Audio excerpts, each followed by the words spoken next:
Vous êtes en direct de New York.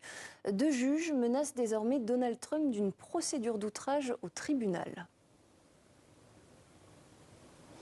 Oui, deux affaires liées à des expulsions de migrants vers le Salvador. Vous savez, un pays qui a accepté d'accueillir des expulsés des États-Unis en échange de 6 millions de dollars. Donc d'un côté, l'expulsion d'un Salvadorien marié à une Américaine, Kilmar Abrego Garcia, accusé sans preuve d'être membre d'un gang et emprisonné sans jugement dans son pays d'origine. L'administration Trump a d'ailleurs reconnu que son expulsion était une erreur administrative. Et puis de l'autre, l'expulsion de dizaines de migrants vénézuéliens, là encore vers le Salvador. Dans le premier cas, un juge pourtant considéré comme conservateur estime que l'administration Trump, le gouvernement, ne faisait rien pour rapatrier Garcia. Et puis dans l'autre cas, l'administration est accusée d'avoir donc envoyé ces migrants vénézuéliens laisser décoller les avions alors que la justice réclamait le contraire, avait ordonné le contraire. Dans les deux cas, donc la justice estime que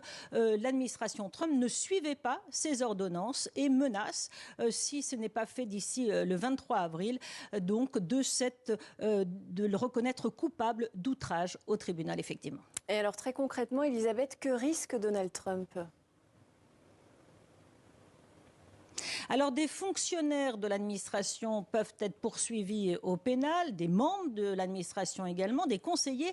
Mais Donald Trump, c'est peu probable grâce à une décision de la Cour suprême l'an dernier. On en avait parlé, vous savez, sur l'immunité présidentielle.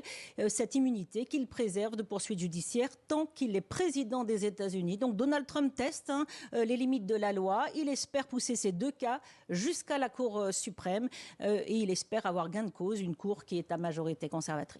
Merci beaucoup Elisabeth Guedel en direct de New York aux États-Unis.